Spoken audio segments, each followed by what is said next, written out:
Bonjour à tous, bienvenue dans cette vidéo où, avec vous, j'aimerais jouer à un petit jeu.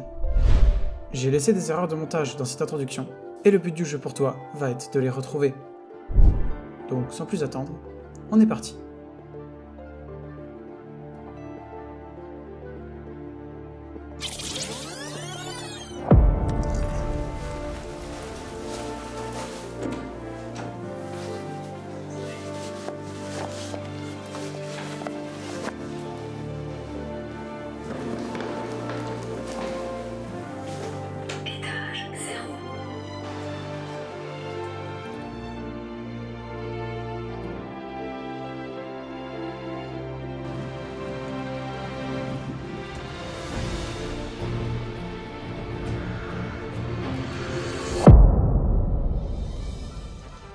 Il n'y a rien de plus stimulant que de commencer son montage. Donc on ajoute un plan, on met un effet, puis un effet fixe, puis un autre plan, puis une transition. Non, tu ne dois pas t'éparpiller et faire une chose à la fois. Et ça, je l'invente pas de nulle part. De nombreuses études prouvent que ton cerveau n'est pas fait pour le multitâche. Donc tu dois cibler et prioriser tes tâches dans ta timeline et trouver ton propre process qui te fera avancer plus efficacement. Alors bien sûr, ton process, il va dépendre du type de projet. Pour ma part, je commence toujours par faire mon dérush, puis poser ma musique. C'est ma base pour tout type de montage parce que ça m'aide à poser le rythme de ma vidéo. Par la suite, je vais ajuster mes coupes et déposer mes éléments visuels. Et pour finir, je m'occupe du sound design, du mixage et de l'étalonnage. Toujours dans cet ordre. Et je t'invite à trouver ton workflow qui va te permettre d'aller super vite. Donc retiens bien que tu ne dois pas t'éparpiller et faire une chose à la fois. En faisant toujours la même chose dans le même ordre, tu vas voir que tu vas devenir beaucoup plus fluide et tu seras beaucoup plus rapide que si tu fais une chose à la fois.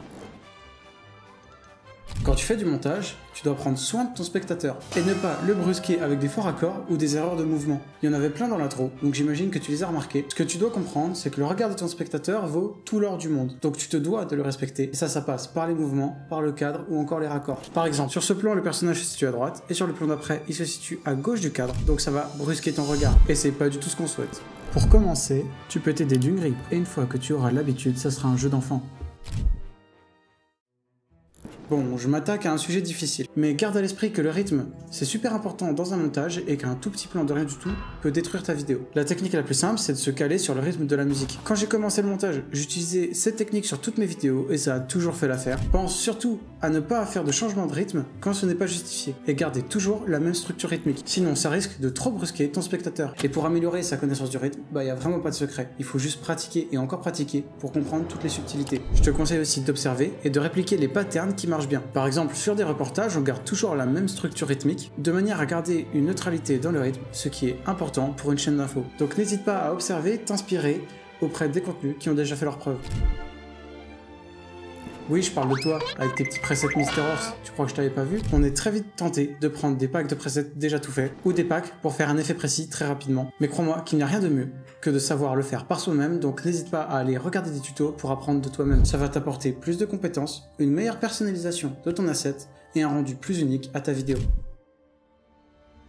Selon moi, on n'est pas obligé de suivre la tendance pour faire un bon montage ou encore une bonne vidéo. Et ça va encore plus loin car quand tu fais un montage qui n'est pas tendance, tu rends ton produit un peu plus unique. Alors tu dois toujours te poser la question suivante, est-ce que ce que je fais, ça a du sens? Est-ce que ça apporte un réel effet à ma vidéo? Pour illustrer mon propos, je vais te montrer une vidéo qui m'a beaucoup marqué. La vie, elle est injuste. Je suis né avec une maladie génétique, une maladie qui est très peu connue du grand public, qui s'appelle le syndrome de Stickler. Un syndrome qui directement m'a amené à être loin de mes parents, puisque lors des 3 premiers mois de ma vie, j'étais en hôpital. Théo, bonjour. Bonjour Olivier. Vous avez 21 ans. La vie, comment on peut la qualifier? La vie, elle est injuste. On voit bien ici que c'est une intro qui sert à rien. Alors pourquoi la mettre? Très certainement parce que c'était méta, mais ça n'apporte rien du tout à la vidéo, voire ça baisse la qualité. Vous vous situez dans la dernière minute de cette vidéo et pourtant je n'ai pas fait d'intro dynamique méta censé booster la rétention, où j'envoie un hook hyper angoissant et je vous dévoile l'intégralité de la vidéo dans l'espoir que vous restiez. Et pourtant, vous êtes toujours là. Sortir des sentiers battus est beaucoup plus dur que suivre les grandes routes qu'ont tracées ceux qui étaient avant nous, mais peut-être qu'un jour, quelqu'un suivra votre chemin. Merci à tous d'avoir regardé cette vidéo. N'hésitez pas à vous abonner sinon j'arrête YouTube. À très vite.